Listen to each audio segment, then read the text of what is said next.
Bonjour tout le monde. Bienvenue à la dernière conférence de l'année 2024 du LINE. Nous allons revenir cet hiver, par contre, avec un autre cycle de 3 conférences. Restez à l'affût sur les différents réseaux. Je vous rappelle que le Laboratoire d'intégration du numérique en enseignement de la traduction est un groupe de recherche mis sur pied à l'initiative de l'Association canadienne des écoles de traduction, afin d'encourager la recherche en français orientée vers les innovations technologiques et pédagogiques touchant à la formation en traduction à l'ère du numérique et de l'intelligence artificielle. Dans un esprit de démocratisation du savoir, l'objectif est de permettre une diffusion large des connaissances sur la traduction, sur les enjeux auxquels elle fait face, ainsi que des meilleures pratiques en matière d'enseignement de la traduction. Le noyau de l'équipe du LINE est composé de Valérie Florentin, d'Éric Poirier, de René Desjardins et d'Émilie Gobeil-Roberge. Le groupe a été mis sur pied grâce à l'aide inestimable de Mme Zélie Guével. Nous tenons aussi à souligner le soutien financier de l'Université Laval, de l'UQTR, de l'Université Saint-Boniface, du Collège Glendon et bien sûr du CRSH. La conférence de cet après-midi s'intitule Réflexion sur la place de la technologie en traduction et elle est prononcée par Madame Myriam Bougie. Originaire du Québec, Myriam est titulaire d'un baccalauréat en traduction avec spécialisation en sciences humaines et en études autochtones. Elle travaille au sein de l'équipe Traduction-Révision de la Direction des services français du gouvernement du Yukon depuis janvier 2017 et elle en est aujourd'hui la superviseure. Donc, sur ces mots, Myriam, je te cède la parole et je vous souhaite à tous une excellente conférence. Merci beaucoup. Donnez-moi juste une petite seconde. Je vais lancer la présentation. Pas très long.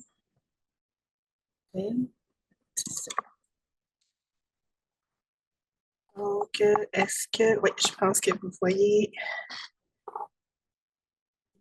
Je ne suis pas tout à fait comme il s'affichait, mais je pense que vous devriez voir la présentation, juste la première page pour le moment. Est-ce que c'est correct, ça s'affiche bien? Parfait. Une seconde.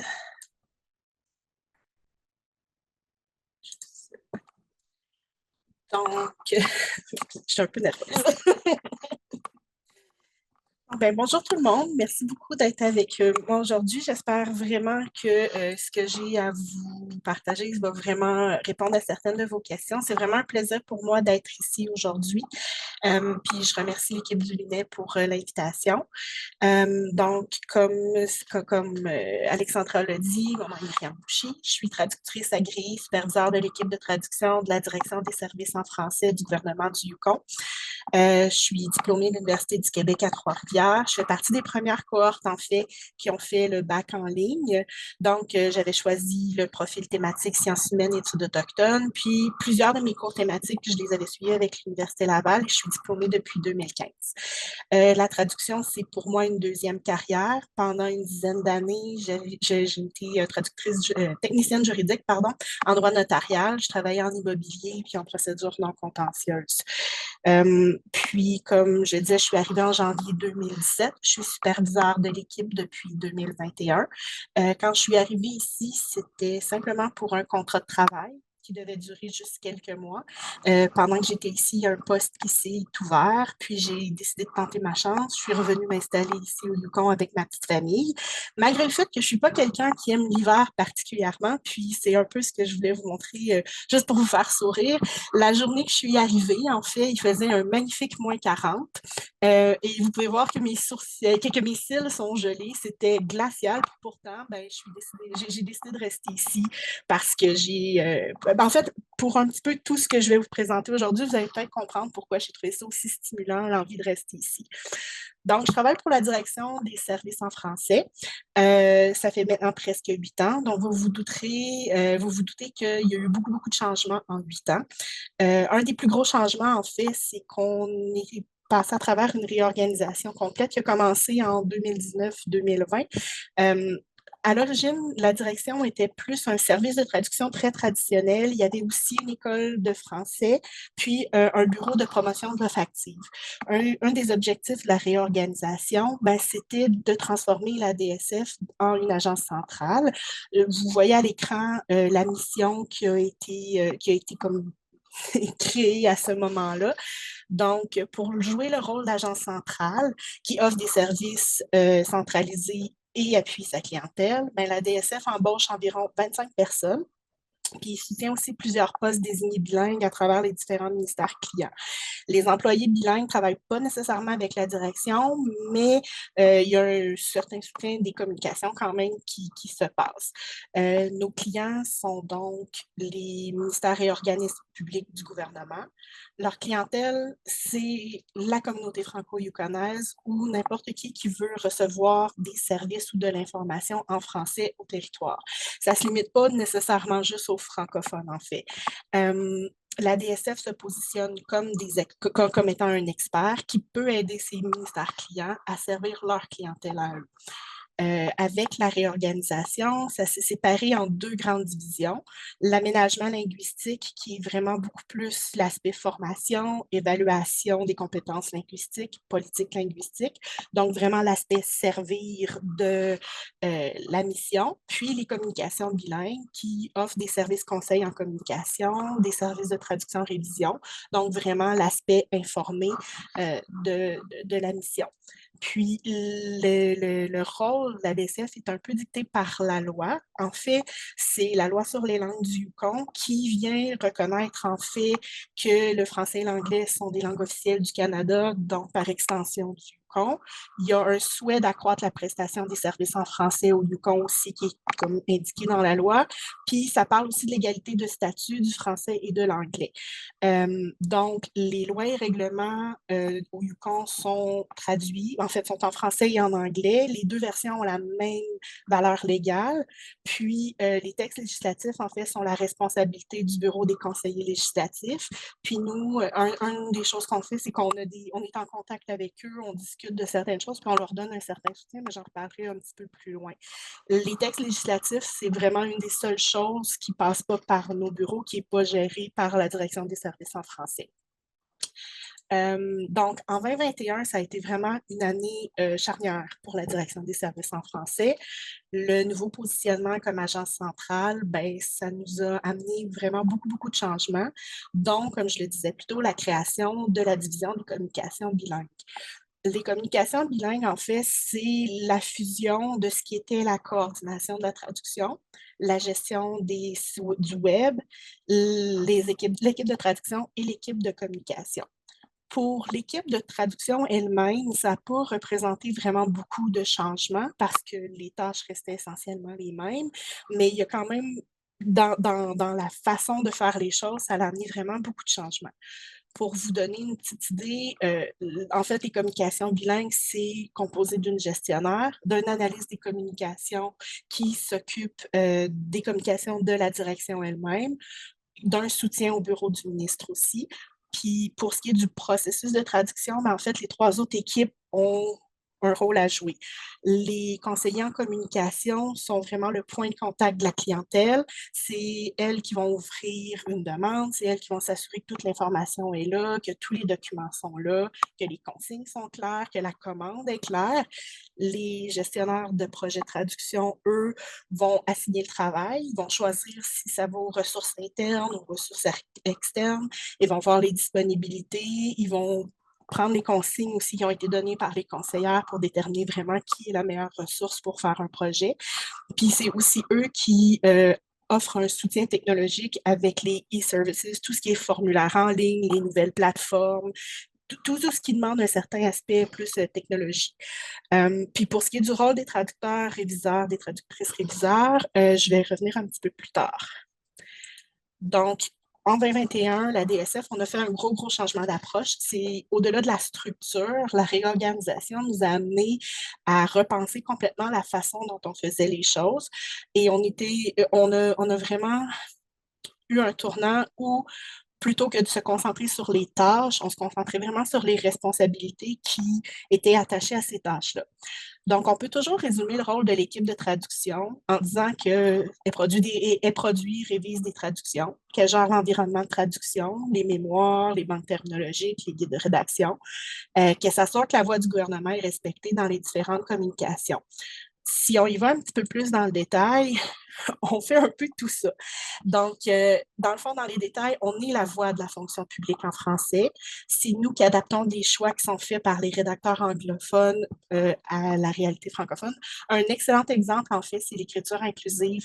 L'anglais, les choix qu'ils font, le gouvernement du Yukon, quand ils écrivent de façon plus inclusive, ben, c'était à nous de trouver une façon de l'appliquer puis de trouver notre voix à nous là-dedans pour que ça respecte leur intention, mais que ça fonctionne bien en français. C'est nous qui faisons des choix terminologiques.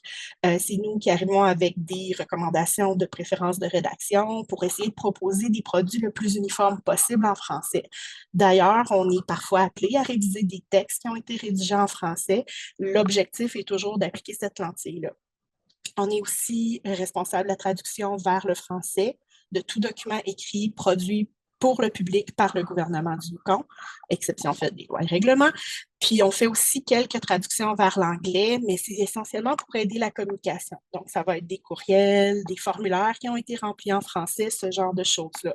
Il y a un côté un petit peu moins on a moins besoin d'appliquer une lentille de la fonction publique qui connaissent à ces communications-là parce que l'idée est vraiment juste d'aider les communications pour qu'on puisse répondre ultimement un service, offrir ultimement un service en français.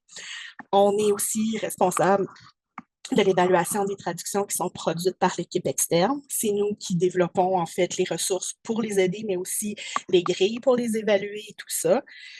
On est responsable évidemment de l'encadrement et de la formation des ressources internes. Je veux dire, on se forme un peu entre nous, les uns et les autres, par les révisions qu'on fait entre nous, mais on est aussi toujours un peu à l'affût pour voir qu'est-ce qu'on a besoin pour mieux se former puis être mieux préparé à répondre à tous ces rôles-là. Donc, la qualité, l'exactitude des traductions dépendent de l'équipe. On fait des révisions comparatives, des révisions stylistiques, on s'interrévise. D'une certaine façon, on vient substituer à la chaîne d'approbation anglophone. Les processus de communication en anglais, il peut y avoir parfois jusqu'à 10 personnes qui vont revoir un texte pour déterminer si vraiment c'est le message qu'ils veulent. Mais nous, quand on passe à la traduction, ben, en fait, notre rôle, c'est de s'assurer que toutes ces réflexions-là qui ont été faites, ces communications-là qui ont eu entre eux pour arriver au message qu'ils veulent, mais qu'on réussit vraiment à rendre toutes ces idées-là de tout ce beau monde-là. Puis, c'est ça, on sert un peu de chaîne d'approbation, même si c'est à une échelle un peu différente. On a évidemment un rôle plus technique. On demande notre expertise quand vient le temps de sélectionner des ressources externes. Par exemple, on se prépare, là, et on va avoir une demande de qualification qui s'en vient dans les prochaines semaines. Ben, c'est l'équipe de traduction-révision qui va revoir les examens de traduction. On va appliquer la grille qu'on avait préparée pour l'évaluation. Puis c'est nous qui allons faire l'évaluation, choisir ces candidats-là, dire si oui ou non, ils peuvent nous offrir un produit qui corresponde à nos besoins. C'est nous qui gérons les logiciels de traduction, les bases de données, les documents de référence et tout ça. On essaie de rester vraiment informé aussi. On évalue les nouveaux outils. Quand on voit des nouvelles choses passer, on regarde pour ça. Puis, on a aussi un appui technique à l'équipe des conseillers législatifs bilingues. On partage des outils avec eux. On essaie de les aider pour qu'ils puissent aussi les utiliser et profiter. Ils font plus de co-rédaction que de traduction, mais n'empêche que les outils qu'on utilise peuvent répondre quand même à leurs besoins et les aider dans leur rédaction. Puis un autre rôle qui apparaît pas à l'écran directement, c'est qu'on représente la direction des services en français au national. On fait partie du Comité pan-canadien de terminologie. On a participé il y a quelques années au groupe de travail sur l'écriture inclusive qui a mené aux lignes directrices du fédéral. La présentation que je fais aujourd'hui rentre un peu aussi là-dedans. Au fil du temps, j'ai rencontré plusieurs de mes collègues qui sont fonctionnaires ou qui travaillent dans des bureaux de traduction ailleurs au pays. On discute de nos réalités. Puis c'est intéressant parce que justement, ce partage d'informations-là, ben, ça nous permet des fois d'avoir, de changer certains processus ou d'essayer de faire un peu mieux les choses. On a aussi notre ministre qui fait partie du Conseil des ministres sur la francophonie canadienne, puis notre directeur qui, par extension, fait partie du réseau qui est lié, c'est le réseau intergouvernemental de la francophonie canadienne. Puis, sans que nous, on y participe, sans que l'équipe y participe directement, ben, notre directeur ou notre ministre vont se tourner vers nous des fois pour vérifier certains, venir chercher notre expertise, en fait, pour répondre à certaines questions qui vont être discutées à ces tables-là. Donc, ensuite, à la DSF aussi, en 2021, on a eu plusieurs nouvelles embauches parce que, bon, qui dit réorganisation dit changement. Puis, en même temps, je vous rappellerai qu'en 2019, 20, 21, il y a eu beaucoup de changements pour tout le monde dans tous les milieux de travail. On a eu plusieurs départs en 2020, 2021. Puis on a eu beaucoup de nouveaux membres qui sont arrivés en début d'année. Mais en plus de leur intégration, ben, cette année-là, on a eu à mettre en place de nouveaux outils. Puis les nouveaux outils, en fait, ça a été dans la même ligne de pensée que la réorganisation elle-même. On a décidé en 2020 de réévaluer les outils qu'on utilisait. Fait qu'on avait fait une petite consultation interne pour mieux comprendre nos besoins. On a participé, on a eu plusieurs présentations, en fait, qui nous ont été faites sur les divers produits qui existaient. On a essayé de se faire une tête sur ce qu'on avait besoin. Parmi les besoins qu'on avait identifiés pour l'équipe de traduction précisément, c'était vraiment l'idée d'un outil qui nous aiderait à produire, un outil aussi qui nous aiderait quand venait le temps de faire de la révision. On voulait être capable de facilement recouper nos résultats, être capable d'uniformiser vraiment nos textes. On avait besoin évidemment de quelque part où conserver nos fiches terminaux. Puis on voulait que tout ça soit accessible à la pige, puis avoir quelque chose le plus centralisé possible parce qu'on ne voulait pas leur donner 12 ressources différentes puis les perdre dans tout ça. Pour ce qui était de l'équipe de gestion de projet puis des coms, eux avaient vraiment besoin de quelque chose qui leur permettait de faire un suivi des projets assez serré, être capable de planifier plus facilement les charges de travail, être capable aussi d'avoir des ressources créées rapidement pour les collaborateurs externes. Et évidemment, ben, notre besoin commun, c'était que tous ces outils-là soient aussi intégrés que possible. Donc, les outils qu'on a en ce moment, on a un outil d'aide à la traduction, un moteur de traduction automatique, un système de gestion de la traduction. Euh, L'outil d'aide à la traduction a été mis en place en juin 2021. Puis, il est venu aussi avec le moteur de traduction automatique qui a été mis en place en même temps. Ce qui a été vraiment intéressant, c'est que la migration des bitextes, de nos mémoires et tout ça, de nos fiches même, ça a été relativement facile parce que les techniciens du fournisseur nous ont vraiment beaucoup aidés. Ça s'est plutôt bien fait. Il y avait des petites choses qui ne fonctionnaient pas tout à fait comme on voulait, mais somme toute, on n'a pas perdu beaucoup d'informations, puis on a pu rapidement être très efficace. Puis, ce qui est l'aspect de traduction automatique, c'était pas vraiment prévu. On ne voulait pas nécessairement acheter ça, mais suite aux présentations qu'on avait eues, on trouvait que ça avait l'air vraiment intéressant, le potentiel que ça nous donnait, que ça donnait, donc on a voulu l'essayer.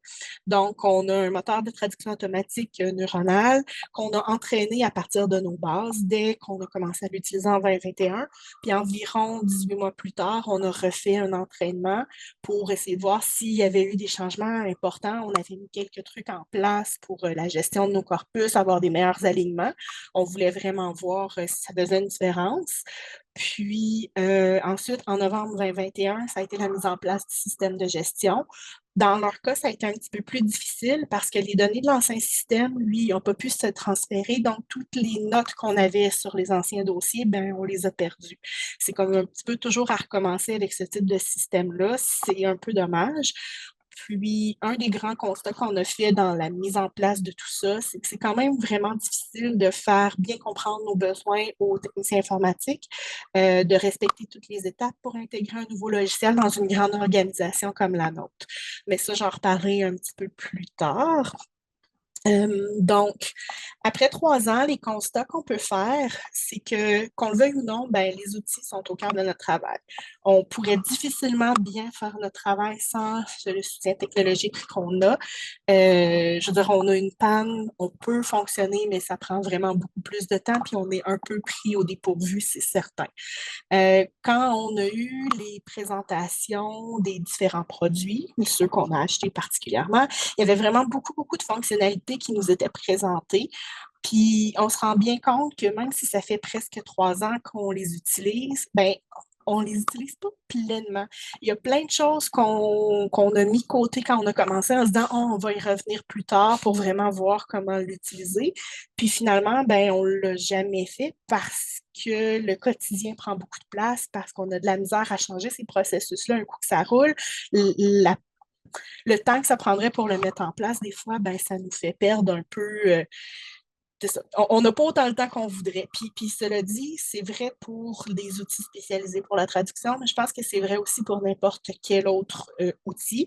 Je veux dire, si on est tous très honnêtes, Word, on ne l'utilise pas pleinement. Excel, on ne l'utilise pas pleinement. Il y a plein d'autres choses qu'on pourrait faire. Je veux dire, récemment, on s'est mis à utiliser des macros dans Word, puis c'était une révolution, mais dans le fond, c'est quelque chose qui existe depuis, je pense, quasiment 30 ans. Là. Fait on a de la difficulté des fois à vraiment bien maîtriser nos outils, puis les outils de traduction en font partie.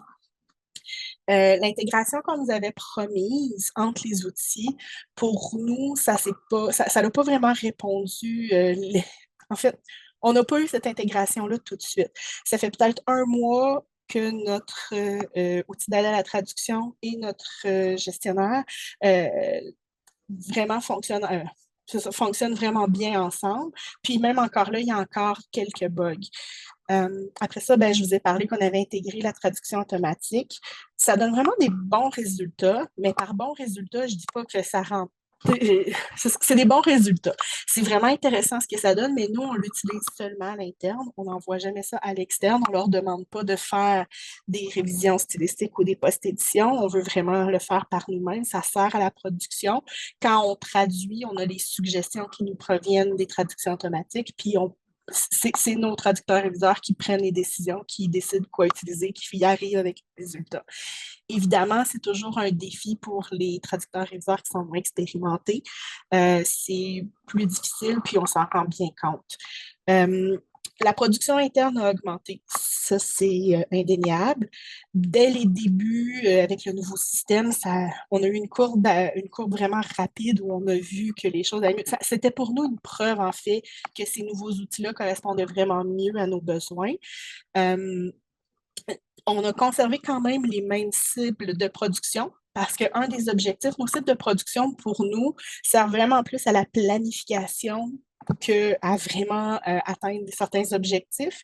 Donc, nos cibles sont d'environ 1800 mots par jour à la traduction, 1000 mots l'heure pour la révision. Puis l'objectif de ça, c'est juste de se donner du temps pour retravailler nos textes, puis on ne voyait pas l'intérêt de les augmenter, même si dans la réalité, on produit plus que ça. Euh, les textes qui sont plus répétitifs fonctionnent vraiment très bien avec nos systèmes. Les communications d'urgence qui viennent avec des modèles préparés à l'avance, ça se fait vraiment, vraiment rapidement. On a vraiment une production qui a été augmentée. Mais ce n'est pas juste une question de traduction automatique, mais bien une question de bien utiliser la panoplie d'outils qu'on a. Puis, dans le fond, ce qu'on se rend compte aussi, c'est que ça évolue vraiment très rapidement. On fait de notre mieux pour suivre la cadence, pour rester informé, mais on s'y perd quand même rapidement. Puis, il y a tellement de nouveaux qui changent que des fois, on a le tournis un petit peu. Entre autres, dans les 3 ans, on a essayé un autre moteur de traduction automatique. On était curieux de voir en comparant des produits parce que c'était un produit qu'à l'origine, on ne voulait pas. On s'est dit qu'il faut comparer avec d'autres trucs similaires. Celui qu'on a utilisé avait un profil non entraîné. C'était seulement des filtres qui étaient utilisés. Puis les résultats étaient vraiment, vraiment moins bons. On s'est rendu compte que l'entraînement faisait vraiment une grande différence. Donc, pour où on en était dans nos processus, dans notre réflexion, il n'y avait pas d'intérêt à changer de produit pour quelque chose qui serait essentiellement un peu un peu semblable. Puis, une des choses qu'on se prépare à faire, on attend des confirmations, mais on espère bientôt pouvoir faire des tests à l'interne avec l'intelligence artificielle, avec un grand modèle de langage, en fait. On attend des autorisations, mais si ça peut fonctionner, on va pouvoir voir un peu si cette nouvelle technologie-là est vraiment prometteuse. Puis là, ben, comme je vous disais, on utilise maintenant la traduction automatique, puis je sais que c'est quelque chose qui prend beaucoup de place dans les discussions. Donc, j'ai décidé de vous présenter un petit exemple. Voici un texte source. Ce texte-là, c'est un très court extrait d'un texte qui a été traduit récemment, puis qui nous a été en fait, qui a été traduit par un collaborateur externe. Pour les besoins de l'exemple, ce que j'ai décidé de faire, c'est de vous préparer le texte qui nous a été envoyé par le collaborateur externe, puis vous passez le même texte dans notre moteur de traduction automatique, puis de ne pas le retravailler, juste vous montrer de quoi ça avait l'air. Donc, voici les deux textes. Le texte A, le texte B, essentiellement la même chose qui vient avec le texte que je vous montrais juste avant. Ce que je vais vous demander de faire, en fait, puis pas tout de suite, là, mais ce que je vais vous demander de faire, c'est juste de me dire si vous êtes capable de trouver lequel des deux est la traduction automatique. Donc, d'abord, ce que j'ai fait, juste pour visuellement vous donner une petite idée, ben, j'ai souligné tout ce qui était exactement pareil dans les deux textes. Donc, tout ce qui est surligné, c'est ce qui est exactement la même chose. Donc, évidemment, on constate que la structure des deux textes se ressemble vraiment beaucoup. Puis, je m'imagine que vous avez déjà une bonne idée de quel texte est la traduction automatique, lequel est la traduction professionnelle, mais je vais vous donner quand même un indice supplémentaire. En fait, voici les marques de révision de ce qu'on a fait. Donc, ce qui est en rouge, c'est ce qui a été changé. Ce qui est en orange, c'est ce qui a été simplement déplacé. Mais là, je me doute que vous le savez, puis je vous inviterai, en fait, je vais vous mettre les marques des deux. Si vous voulez juste me dire, peut-être nous dire dans le chat ce que vous pensez, en fait, lequel est lequel. Je peux vous laisser un peu plus de temps pour les lire. Si vous voulez que je revienne au texte source aussi, je peux vous le remontrer. Il n'y a pas de souci. Hein. Je vois pas les chats. Je sais pas si les gens commencent à répondre. Non.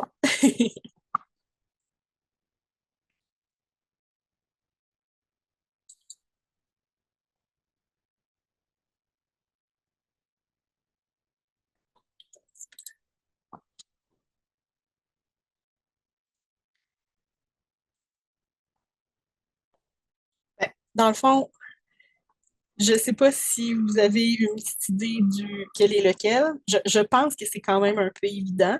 C'est le texte B, en fait, qui est la traduction automatique. Puis, le but de l'exercice, c'est absolument pas de démontrer que la machine peut faire la même chose. C'est absolument pas l'intention derrière ça. En fait, c'est simplement de vous montrer à quel point, malgré les différences, c'est pas si loin que ça. Puis, je pense sincèrement que le traducteur, dans ce cas-ci, avait utilisé un outil d'aide à la traduction aussi, avait utilisé une traduction automatique. La structure est trop semblable pour qu'il l'ait fait à partir de zéro. Puis, on se rend compte, dans le fond, que c'est resté quand même très proche de l'anglais. Puis pour nous, ben en fait, on se rend compte que le travail que ça prenait pour corriger un ou l'autre, pour réviser un ou l'autre, était à peu près similaire. Ça prendrait un petit peu plus de temps pour le texte B, mais pas tellement non plus. Je vais vous montrer en fait le résultat final. C'est le texte révisé auquel on est arrivé.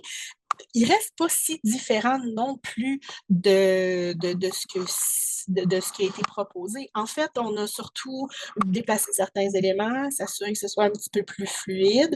Puis après ça, ben, on s'est assuré d'appliquer, on a une règle pour quand ça va sur le web, qu'on utilise des chiffres en chiffres. Donc, c'était d'appliquer ça.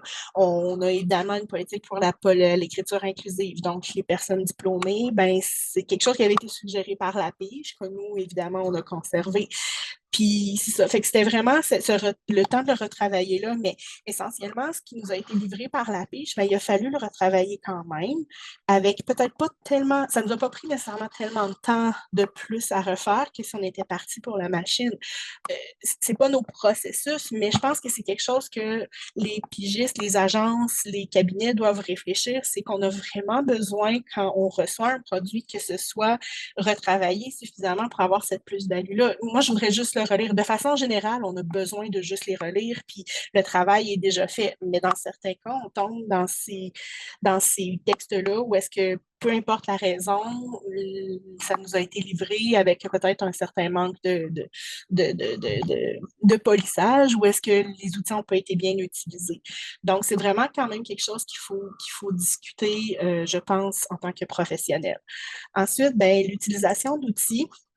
Moi, je pense qu'on oublie aussi que ça ne vise pas que la traduction. Les possibilités sont presque infinies, là. Quand on y pense, il y a une multitude d'outils, de logiciels, d'applications qui sont à notre portée, puis ça peut nous permettre de faire tout plein de choses. Il faut devenir vraiment meilleur à reconnaître le potentiel des technologies, choisir les tâches qu'on veut vraiment déléguer ou qu'on veut vraiment faire avec une assistance technologique.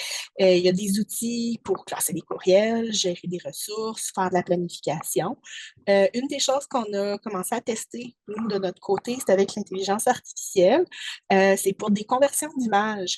Des fois, il y a des textes qui sont dans des images, puis il faut retaper tout dans un tableau pour l'envoyer à la traduction et tout ça.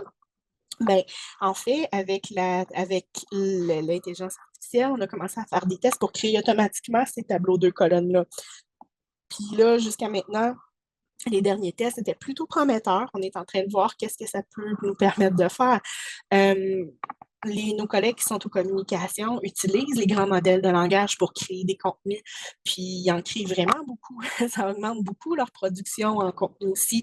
Puis ça va de soi que parce qu'ils font plus de rédaction, ben, les traductions vont être un peu influencées par ça aussi. Il va falloir qu'on trouve une façon d'utiliser en fait. Puis comme je vous disais, on se prépare à faire ces tests-là. Notre outil nous permettrait déjà de le faire. Ça utiliserait une clé API. Fait que dans le fond, les deux logiciels se parleraient avec une amorce qui fait juste demander au grand modèle de langage, en utilisant ma mémoire, fais-moi une traduction qui s'inspire de tout ça. J'ai aucune idée de ce que ça va donner comme résultat, mais je pense que ça vaut vraiment la peine, par exemple, de regarder s'il y a des trucs intéressants. Puis si ça fonctionne comme prévu, si j'ai les autorisations dont j'ai besoin, ben ça devrait être au courant de l'année prochaine que j'en saurai déjà plus là-dessus. Donc, l'utilisation d'outils, pour nous, ça facilite la collaboration avec l'équipe externe. On a vraiment besoin d'être capable de préparer des documents de référence rapidement pour la pige. L'outil de gestion de traduction nous aide vraiment pour ça. Ça fait beaucoup de choses qui sont automatisées. Nos deux outils se parlent finalement entre eux. Ils sont capables d'aller chercher les résultats. Ça leur donne aussi la possibilité de pouvoir consulter nos bases de données, nos terminaux, nos guides. C'est vraiment un gros avantage d'avoir des outils qui nous permettent de faire ça.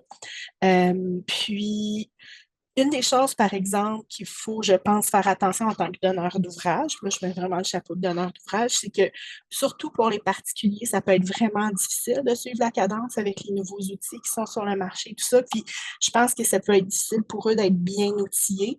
Une des choses que nous, on fait, c'est qu'on ne force pas l'utilisation d'un logiciel en particulier. On leur prépare vraiment des envois avec une mémoire sur mesure choisie un peu à travers les outils pour qu'ils puissent, eux, l'utiliser avec ce qu'ils veulent bien. Mais c'est certain que ça va devenir une difficulté parce que les particuliers, ça peut vite devenir cher et compliqué pour réussir à suivre ces nouvelles technologies-là. L'utilisation d'outils, c'est pas aussi intuitif qu'on pourrait croire. En fait, quand on se fait présenter un nouveau produit, c'est super facile de s'emballer. Pour avoir eu plusieurs présentations, à chaque fois, c'est comme waouh, ça révolutionne complètement ce qu'on veut faire. Aussitôt qu'on a un nouveau logiciel, mais en réalité, ça nous demande beaucoup de temps pour se former puis pour obtenir des bons résultats. Comme je disais, j'ai parlé avec beaucoup de gens au sein de services de traduction ou de services engagés un peu partout au pays. Puis moi, je suis toujours surprise de voir à quel point la technologie n'est pas arrivée partout de façon égale.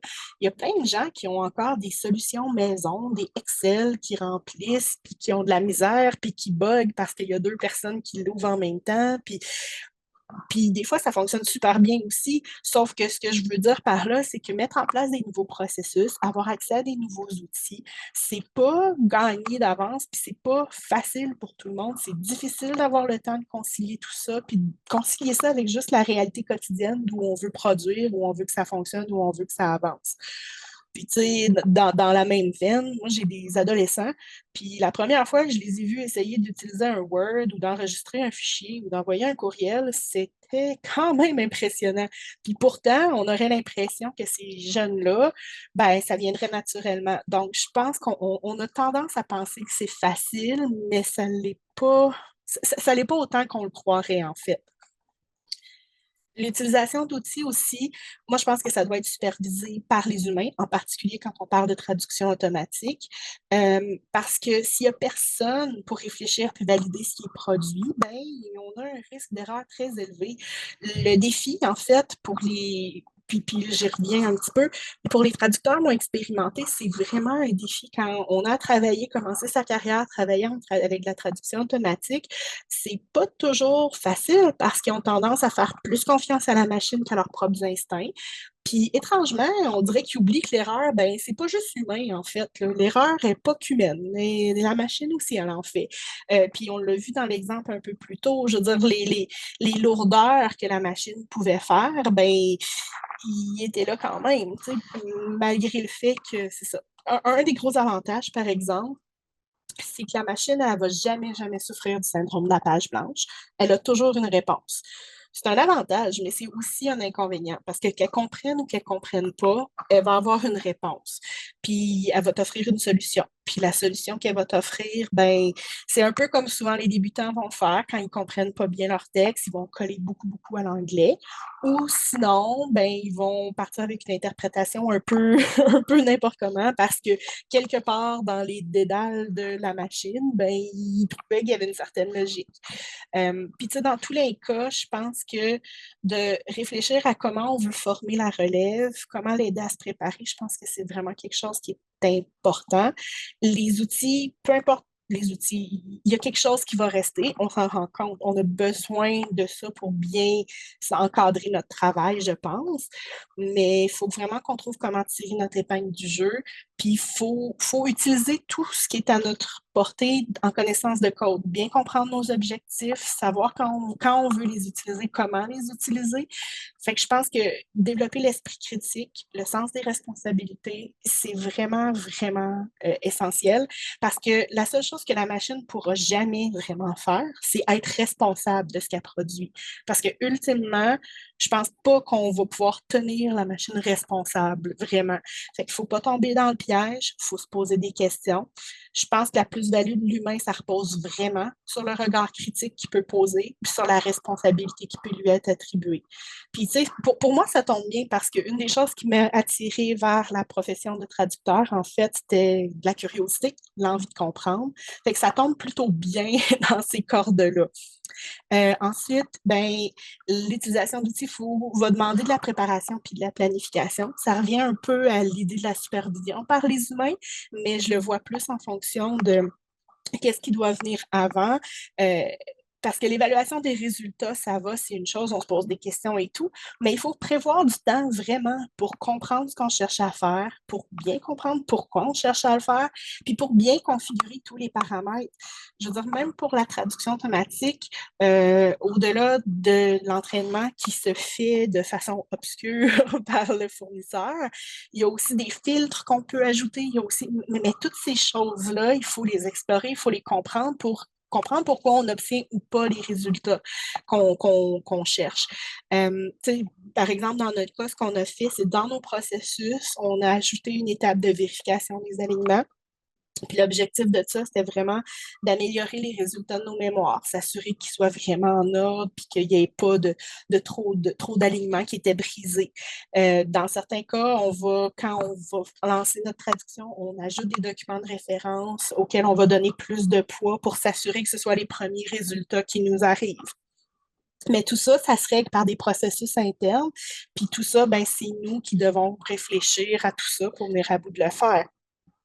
Puis, je pense qu'il faut aussi apprendre dans notre contexte à nous en particulier, comme on a des conseillers en communication, une des choses qu'on leur demande, c'est d'évaluer les risques associés au document. Par là, ce que je veux dire, c'est leur donner une forme de valeur, un document qui va vivre pendant 3 heures, puis ne plus être utile après, ben, il ne va pas avoir la même valeur qu'un panneau qu'on va installer puis qui va être là pour les 15 prochaines années. Puis les commandes qu'on nous envoie à la traduction doivent refléter ça puis changer en fonction de ça. Puis comme je disais, ben, il faut savoir reconnaître quel texte va vraiment être bien traité par quels outils. Ce n'est pas les mêmes outils pour les mêmes types de textes. Puis je pense qu'il faut, au-delà de ça aussi, de très technique, prévoir du temps pour préparer les documents. Un document qui a beaucoup de mise en forme, qui a des retours à la ligne, ça va créer des problèmes quand l'analyse va se faire, quand les outils vont faire leur magie, en fait. Puis il faut qu'on prépare ça, mais ça demande du temps aussi. Cela dit, certaines de ces tâches-là pourraient être automatisées. Ça fait partie des tests qu'on fait, mais ça reste qu'il y a du travail à faire pour préparer tout ça, le faire fonctionner, évaluer si ça fonctionne. Ensuite, la sécurité. Je pense que c'est un des arguments qu'on entend le plus souvent, qui est à la défense des professionnels, puis pas juste en traduction, là, dans tous les domaines, c'est la sécurité des données. Comme je travaille pour la fonction publique, il y a beaucoup, beaucoup de règles pour nous, pour la sécurité informatique.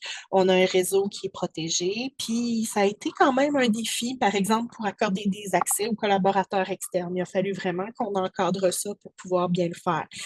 Puis c'est pas toujours facile, comme je le disais, d'expliquer nos besoins aux techniciens informatiques. Puis une des raisons pourquoi c'est pas facile, c'est que je sais d'un côté pratico-pratique de traduction ce que je veux, mais comment j'explique ça à quelqu'un qui n'a aucune idée de cette réalité-là, ben c'est pas toujours facile. On n'est comme pas outillé pour expliquer nos besoins à ces gens-là qui ont une perspective complètement différente. Un exemple tout con, on a eu nos systèmes ont été transférés d'un système sur un serveur beaucoup plus moderne. Ils nous avaient avertis, puis ils nous avaient dit tout va se faire tout seul, il n'y aura pas de problème et tout ça. Mais évidemment, on est resté vigilant, puis on s'est rendu compte tout de suite qu'il y avait des liens qui avaient été brisés au moment de cette migration-là. Puis là, ben, on les a contactés, puis on leur a expliqué, puis là, ils se sont rendus compte qu'il y avait plein de firewalls qui n'avaient pas été réactivés, que les permissions n'avaient pas été changées. Puis, ben, ça crée quand même beaucoup, beaucoup de problèmes. Puis, on aurait pu perdre beaucoup plus de choses que ce qu'on aurait perdu. Pour pas avoir su ça ou pas avoir eu l'habitude de travailler avec eux, on aurait pu perdre beaucoup de choses. Entre autres, quand on a changé nos outils en 21, une des choses qu'on avait choisi de faire, c'était d'installer nos logiciels sur un serveur plutôt que d'utiliser des solutions infonuagiques parce qu'on voulait vraiment avoir un bon contrôle de nos données. Puis, on sait par contre que ça venait avec le revers de la médaille, dans le fond, qui faisait que pour les mises à jour, ben, c'est toujours un petit peu plus compliqué. Puis pour nous, par contre, comme on est dans une région où les pannes d'Internet, ça peut être un problème, ben, une solution locale, c'était vraiment, vraiment avantageux. C'était vraiment plus simple pour nous. Puis, tu sais, même chose, toutes les versions gratuites de moteurs de traduction automatique, de grands modèles de langage, ben, ça peut utiliser les données un peu n'importe comment. Puis théoriquement, quand on utilise des comptes payants, des versions payantes, ça devrait les protéger. Je sais que c'est peut-être pas toujours le cas, mais de façon générale, c'est un peu la promesse qu'ils nous font. Puis pour nous, la plupart des contenus sur lesquels on travaille vont finir quand même dans tout ça parce que souvent, c'est des trucs publics, des trucs sur le web. Cela dit, quand on est en train de faire les traductions, certains des documents sur lesquels on est en train de travailler, ben, c'est des documents confidentiels puis qui contiennent de l'information personnelle. Fait qu'il faut vraiment c'est important pour nous, en fait, de s'assurer que tant que ce n'était pas d'information publique, on avait une façon de le protéger. Donc, ouais, c'est ça. Fait que la sécurité, en fait, c'est quand même un gros aspect, puis on n'est pas toujours si au courant de comment ça marche ou de ce qu'on a besoin. Fait que dans le fond, moi, j'arrive un peu au bout de ce que je voulais vous parler aujourd'hui. Je sais que j'ai pris beaucoup, beaucoup de temps pour vous présenter mon milieu de travail, mais une des raisons pourquoi je l'ai fait, en fait, c'est que je pense que la fonction publique, traduire pour la fonction publique, c'est pas quelque chose qui est très, très connu. Mais, tu sais, pour moi, en fait, j'ai l'impression qu'on peut avoir vraiment une super grande influence, autant sur le marché de la traduction que sur les communautés. Parce que, tu sais, dans le fond, je fais partie de la communauté qui est visée par nos clients. Mon travail a vraiment un effet. Je veux dire, je le vois, le résultat directement. En tant que fonctionnaire, l'équipe, on le sait que c'est notre devoir de bien utiliser les ressources auxquelles on a accès. Puis comment améliorer l'accès à des services et à des communications en français, ben ça en fait partie. Puis on est une petite équipe qui fait beaucoup, beaucoup de contenu. Les outils nous aident à offrir ultimement un meilleur service. Mais tu sais, quand je parle qu'il faut vraiment réfléchir à nos objectifs, ben, je suis en milieu minoritaire. Le français, des fois, il y a la vie dure. C'est vrai en milieu minoritaire, mais c'est vrai aussi au Québec, là. Le français, des fois, a la vie dure. C'est pas tout le monde qui a le même niveau. C'est pas tout le monde qui va l'utiliser bien. On peut parler, dans certains cas, d'appauvrissement de la langue, mais essentiellement, les traducteurs, il y a beaucoup, beaucoup de contenu au Canada, c'est des traductions. Les traducteurs ont une plus grande responsabilité. Je pense qu'on le réalise souvent parce que de prendre le temps de vraiment retravailler nos textes pour les rendre les plus idiomatiques possibles, ben, ça contribue à pas combattre, mais à améliorer un peu les choses pour cet appauvrissement de la langue. Là, c'est important d'avoir des bonnes compétences en rédaction. C'est important d'aimer notre langue d'arrivée parce que c'est ce qui fait qu'après, elle est vraiment utilisée et qu'elle ne devient pas juste une boîte à cocher pour les ministères. Parce qu'on pourrait facilement dire que ben, on les aide à cocher la boîte, puis que ce soit utilisé ou pas, ben, ça nous importe peu. Mais notre objectif, le but de mon milieu de travail, en fait, de la direction des services en français, c'est vraiment que tout ça, ultimement, soit utilisé. Fait que ça fait quand même une grande différence. Puis je dirais qu'il y a quatre choses, en fait, que j'aimerais vraiment que vous reteniez de ma présentation aujourd'hui. Ben, c'est que la responsabilité professionnelle doit vraiment être mise de l'avant. On doit démontrer notre valeur ajoutée, se positionner comme étant vraiment des professionnels avec une valeur ajoutée. Avec la multiplication des contenus, il faut qu'on devienne vraiment meilleur à choisir quel combat on veut mener, quel texte on veut traduire, quelle qualité on veut vraiment fournir. Parce que chaque milieu de travail, chaque cas de figure va être unique, mais il faut vraiment avoir un esprit critique et être beaucoup plus stratégique dans ce qu'on choisit de faire. Euh, L'adaptabilité aussi, c'est quelque chose d'important parce que le domaine il est en constante évolution, ce qui est vraiment quelque chose de acquis aujourd'hui va peut-être être complètement désuet demain. Je pense que c'est important de faire de notre mieux pour vraiment nous adapter, voir pour essayer de prévoir ce qui va nous arriver, mais être capable de faire face à tout ça, puis de pas se faire imposer des solutions qui répondent pas à nos besoins, mais vraiment être à l'avant, puis essayer de les trouver nous-mêmes, ces solutions-là, puis de montrer qu'on a cette expertise-là pour le faire. Puis, ben, l'expertise, pour moi, ça revient à la responsabilité professionnelle. On doit être expert des outils qu'on utilise, des besoins de nos clients. Je pense que c'est important de chercher la niche qui nous permet vraiment de grandir en tant que professionnel. Il y en a certains, je pense, qui vont dire que je suis une optimiste parce que je pense vraiment que le milieu de la traduction est dans une période super stimulante où on a encore la chance de tirer notre épingle du jeu. Sauf que je le sais que la profession va changer. Je sais que ce qui attend les jeunes traducteurs, ça va être vraiment différent, puis ils ont besoin de s'adapter. On ne sera pas des traducteurs de la même façon, je pense qu'il y a 40 ans, c'est certain. Mais je pense que si on cherche collectivement une façon de travailler de façon plus réfléchie puis plus stratégique, il y a vraiment des choses intéressantes qui nous attendent. Donc, ben, c'est ça. Fait que je ne sais pas si vous avez des questions, si vous avez envie d'explorer d'autres sujets. Je vais vous envoyer mes coordonnées peut-être un peu plus tard. Je vais juste arrêter, je pense, la présentation. Ouais. Fait que si vous avez des questions, je vous invite à les poser.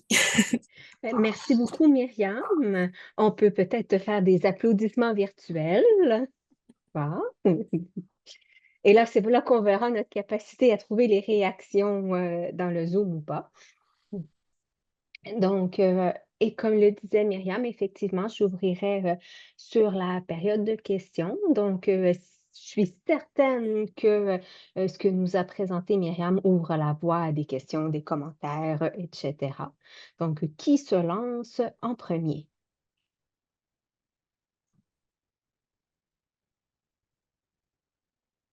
Je vous ai tout endormi, c'est ça l'affaire. Mais là, je partais presque pour mettre M. Barabé sur la sellette parce que je suis sûre qu'il y a des choses que vous étiez heureux d'entendre. Ah. Vous êtes sur mute, M. Barabé. Madame Bougie, je partage votre sentiment au sujet de la traduction pour la fonction publique. J'étais au bureau de la traduction, comme vous le savez.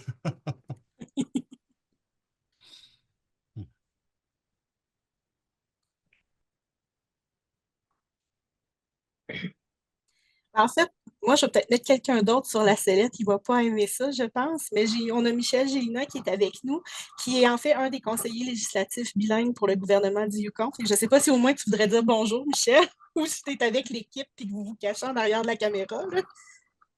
Non, oui, bonjour. Est-ce que vous me voyez? Oui. Non, je suis au Mexique présentement, à Baja Ah, California Sur.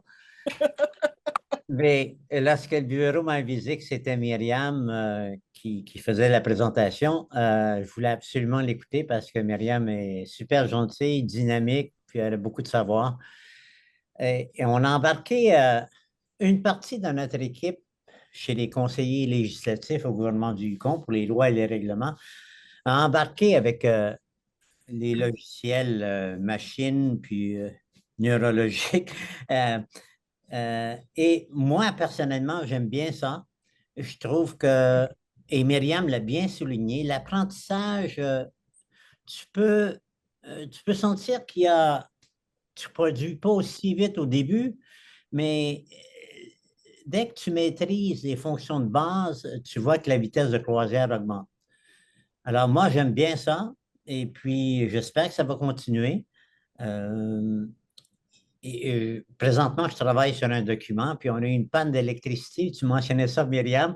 Donc, le plan B, on est un peu pris au dépourvu. On a un plan B, mais quotidiennement, on travaille avec les logiciels. Donc, c'est une question d'habitude. Si on le fait, si le plan B, on l'utilise moins souvent, c'est un peu plus long. ouais, puis on devient dépendant. Je pense que ça, c'est quand même un des gros défauts parce qu'on devient vraiment dépendant de ces outils-là. Ça prend une panne, puis c'est la panique généralisée partout. Puis je suis sûre que vous l'avez toutes connu, même pas nécessairement en traduction. Dans la vie, en général, je pense qu'on dépend de plus en plus des technologies, puis c'est quand même quelque chose auquel il faut se questionner, je pense, veut pas, là. Oui, et les mini-pannes au Yukon, on connaît ça parce que paraît-il que les corbeaux puis les écureuils aiment gruger ces cadres. Oui, tout à fait. Émilie, je pense que tu avais levé la main d'abord. Oui, en fait, vous parlez beaucoup de la période de transition entre le moment où l'outil est introduit puis le moment où on est efficace. Euh, de façon organisationnelle, là, vous direz que ça prend combien de temps à peu près pour que l'équipe soit rodée puis fonctionne de façon efficace? Ben, vois-tu, si je prends l'expérience très pratico-pratique, j'ai eu des nouveaux employés qui étaient arrivés au début de l'année 2021, qui avaient appris avec les outils qui étaient déjà en place. On a mis tout en place en juin. Je dirais que les premiers 6 mois après ça, on était vraiment, déjà en décembre, ça roulait, là. Ça roulait déjà bien. Cela dit, c'était des gens qui étaient déjà d'expérience, qui avaient déjà beaucoup d'expérience. Donc, c'est des gens qui ont juste ajouté cette corde-là à leur arc qui avait déjà, ils utilisaient d'autres genres d'outils, mais on s'entend quand on en utilise un, la logique derrière, on la connaît déjà, ça va beaucoup plus vite pour s'approprier un peu cette façon de faire-là, puis c'est plus facile, mais je dirais peut-être quelque chose entre un 3 et 6 mois, je pense que c'est réaliste, mais j'ai eu des embauches plus récemment, des gens qui sont avec nous depuis à peu près 1 an et demi, ben, apprendre l'outil en plus du métier parce que c'était des gens un petit peu moins expérimentés, ben, ça pose encore des défis. Pas qu'ils ne sont pas capables d'utiliser l'outil. L'utilisation de l'outil, oui, ça va, mais vraiment de l'utiliser de la façon la plus performante, mettons, ben, on a encore à travailler là-dessus. Merci beaucoup. Isabelle? Oui, bonjour. Vraiment, merci beaucoup pour la présentation. C'était super intéressant. Puis, en fait, moi, je suis une future étudiante. Donc, j'ai jamais étudié encore en traduction. Là. Je suis une deuxième carrière, en fait. Ça serait une deuxième carrière. Puis, donc, j'ai pas tout compris. Là. J'ai essayé de suivre le mieux possible. Mais c'est ça, j'ai trouvé ça vraiment intéressant, tu sais, quand vous parliez de la façon dont ça va être différent la traduction que le 30 ans. Donc, tu sais, je me demande un peu qu'est-ce qui nous attend tu sais, les nouveaux gradués dans 5 10 ans, puis aussi au niveau comme du marché du travail, est-ce que ça va être comme sensiblement les mêmes embauches parce que c'est juste le rôle qui va être différent ou vous voyez vraiment comme une diminution peut-être des besoins? Je pense pas qu'il va y avoir une diminution des besoins parce qu'il va y avoir il y a une augmentation tellement grande des contenus que même si on c'est comme cette espèce de non-sens-là. Oui, les technologies vont prendre beaucoup de place. Oui, il va y avoir des choses qui vont se faire plus automatisées. Mais pour avoir des gens qui sont capables de superviser tout ça, je veux dire, il va y avoir mon, mon, mon, mon guess, c'est vraiment qu'il va y avoir peut-être une baisse parce que là, les gens vont être comme super excités, puis ils vont faire oh mon Dieu, ça marche tout seul jusqu'à ce que ça frappe un mur, puis qu'ils fassent ah mon Dieu, on a besoin de gens pour régler ça, puis là, ben, ils vont commencer à rappeler. Je pense que ça va être plus difficile pour les gens qui partent à la pige, même pour les agences, je pense qu'ils vont frapper leur mur parce que honnêtement, en tant que donneur d'ouvrage, moi, quand on m'offre un produit qui est à peine meilleur que ce que mon outil est capable de me donner, je ne paierai pas pour. Je vais m'arranger, puis ça va me prendre un peu plus de temps à l'interne. Cela dit, ce n'est pas tous les donneurs d'ouvrage qui ont cette capacité ou cette expertise-là de le faire, mais c'est sûr que ça va changer le marché puis ça va rendre ça compliqué parce qu'on ne se cachera pas que des très grosses boîtes, souvent, ils vont demander aux gens de machinalement appliquer des résultats puis de poser le moins de questions possible. Puis si les gens s'habituent à faire ça, ils ne vont pas acquérir, ils vont pas avoir les compétences qu'on va avoir de besoin pour être rappelés après pour venir réparer les dégâts. Parce qu'il faut s'en poser des questions, il faut avoir ce contexte-là, si on ne développe pas ça, on va passer. Moi, je pense que c'est ça qui va nous amener à passer au bout du pont. Je veux dire, j'ai entendu dans plusieurs autres conférences, présentations, tout le monde parle d'un nivellement vers le haut. C'est vrai, mais il faut que les gens réalisent que pour pouvoir avoir ça, il va falloir qu'ils fassent le travail, qu'ils se posent les questions, qu'ils développent leur esprit critique. Puis cela dit, on a des ratés aussi. Là. Je ne dis pas qu'on fait juste des excellents textes. On va en avoir des textes qui sont moins bons, mais je pense qu'il faut être meilleur à faire vraiment parfaitement les textes qui méritent toute cette énergie-là. Puis les trucs qui sont beaucoup plus à consommation rapide, ben, savoir cibler où est-ce qu'il faut vraiment que ça soit utile parce que, ouais, c'est ça, parce que ultimement, dans un petit milieu comme le nôtre, les trucs en français qui circulent que nous on fait, c'est peut-être les seules choses que les jeunes de l'école vont voir passer à un moment donné sur les réseaux sociaux, là. Parce que sinon leur vie est en anglais presque exclusivement, même si ce sont des francophones. Là. Donc, de faire au moins l'effort des trucs qu'on sait qui vont être très visibles, même si c'est des trucs qui ça peut être contre-intuitif en se disant ah, c'est juste un média social.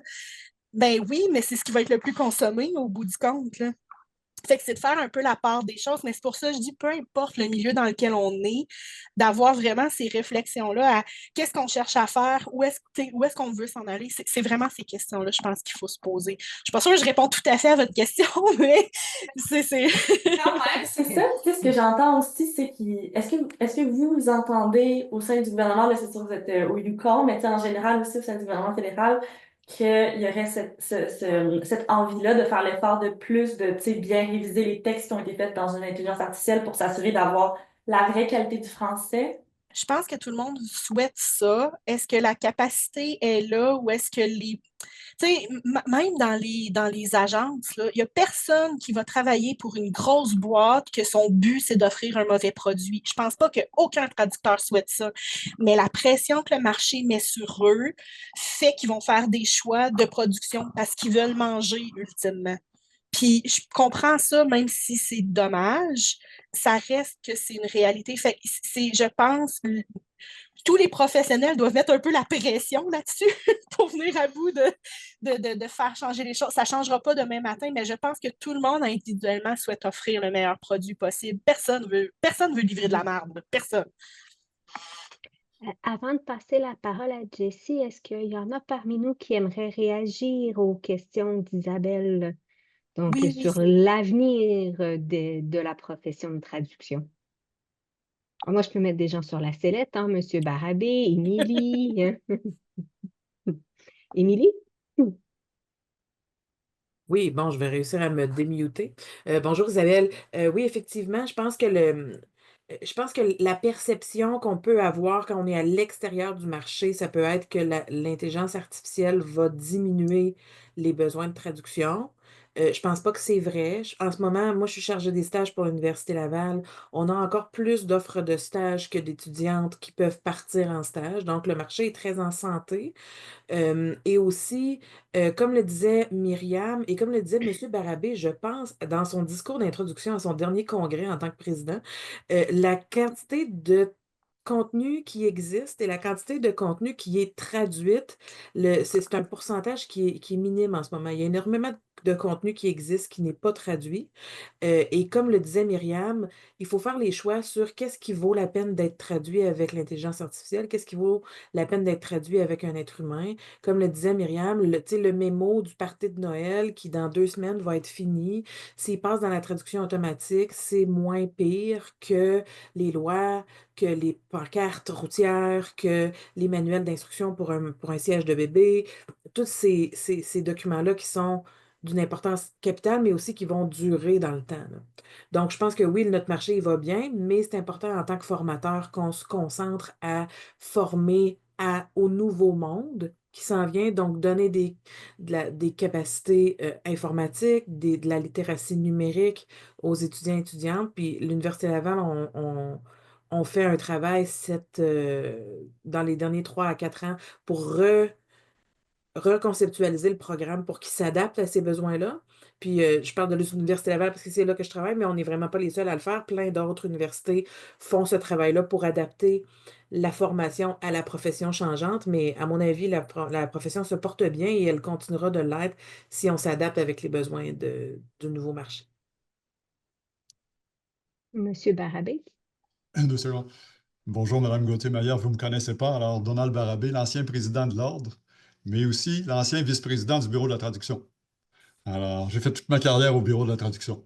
Vous arrivez à un moment extraordinaire. Extraordinaire. Parce que on a enfin des outils qui peuvent nous aider véritablement à mieux produire. Grâce à ces outils-là, on obtient des gains de productivité, OK, qui sont vraiment pas négligeables.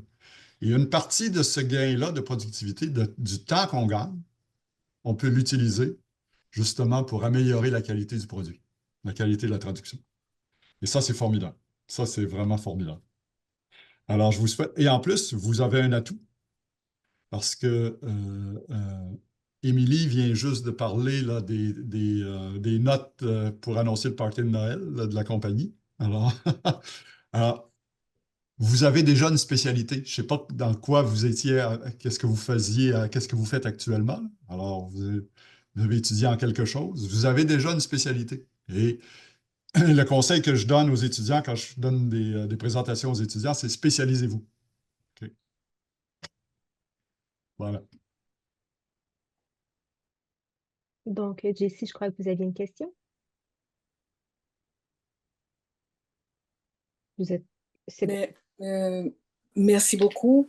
En fait, ma question s'alignait avec ce qui avait été dit avant et je pense que les réponses ont été données par les deux dernières personnes.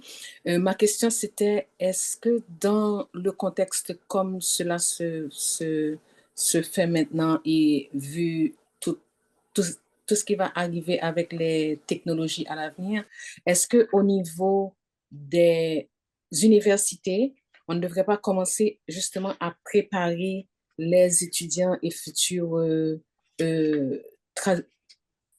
traducteurs à faire exactement cette comparaison entre ce que la machine produit et ce que le cerveau en lui-même peut produire. Parce que maintenant, on a tendance à penser que tout a déjà été dit, mais non, ce n'est pas vrai. Et la machine, si on ne l'alimente pas, elle va s'arrêter à un certain moment.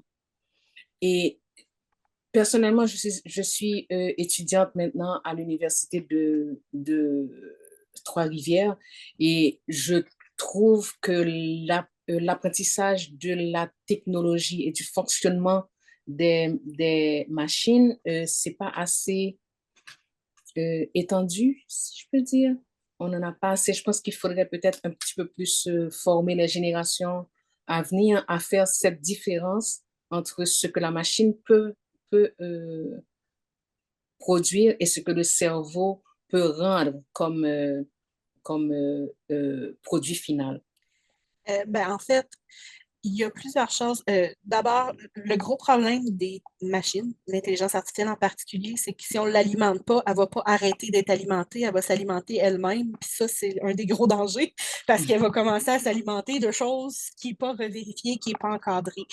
Pour ce qui est de la formation, je suis d'accord. Je veux dire, même à l'époque, quand moi j'ai fait ma formation, c'était déjà un reproche qu'on faisait que ce n'était pas assez aligné avec les outils qui étaient sur place. Mais une des choses qui est comme un peu délicate, c'est que c'est apprendre.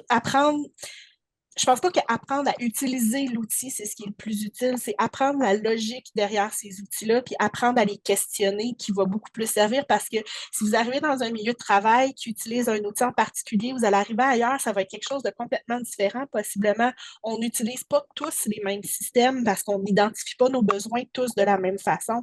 Donc, le plus important, je pense, c'est beaucoup plus d'apprendre à comment utiliser les outils, peu importe quel qu'il soit, que de vraiment apprendre à en utiliser 1, 2, 3, 4 en particulier. Sauf que je suis d'accord qu'il faut quand même apprivoiser les différents milieux parce que sinon, ça devient difficile de se retrouver.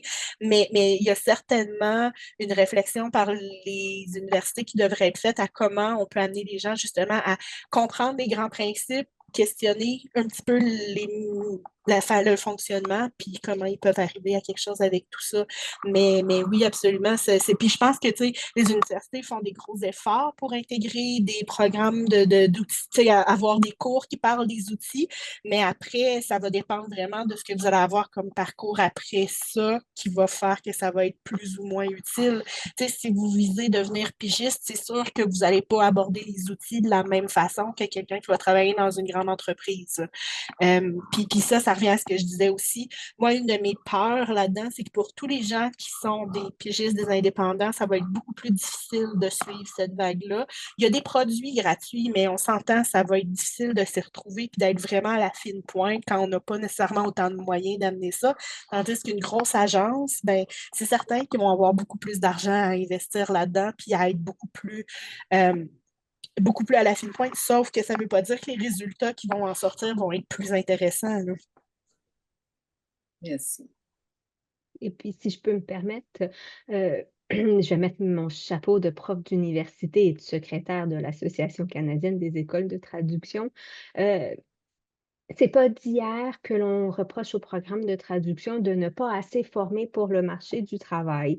Je peux reprendre la phrase de M. Barabé qui dit qu'il n'y a que les médecins qui sortent prêts une fois leurs études terminées. Donc, c'est normal qu'au moment où on termine le baccalauréat, on ne soit pas une traductrice prête à être complètement autonome. Il y aura une période d'apprentissage où, en contexte d'emploi, vous serez accompagné.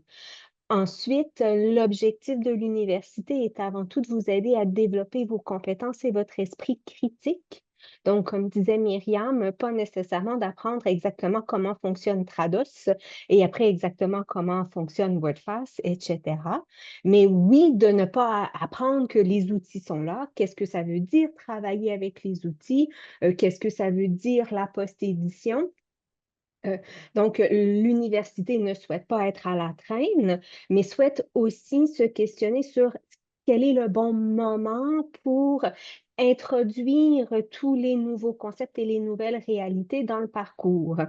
On était en comité de programme la semaine dernière et une étudiante me disait « Ah, moi, j'aimerais ça qu'on utilise les outils dès la première année. » Mais unanimement, on répond « ça, c'est trop tôt. La première année, a pour objectif de développer d'autres compétences. » Mais bien sûr, l'université ne souhaite pas former des traducteurs, des traductrices prêtes à la réalité de 1990. Là, hein. Puis une des choses, en fait, pour faire du pouce sur ce que vous dites, Alexandra, c'est que on parle beaucoup de la post-édition. Puis quelque chose que j'ai entendu au Congrès de l'Ordre cette année, il y a certaines personnes qui ont essayé d'introduire l'idée de la révision stylistique. Puis quand je ramené ça dans l'équipe chez nous, ça a été quelque chose qui a vraiment, vraiment allumé tout le monde parce que la post-édition a vraiment une connotation négative. Mais essentiellement, ce qu'on fait, même si c'est la machine qui nous a donné le texte, ben, on le révise, le texte.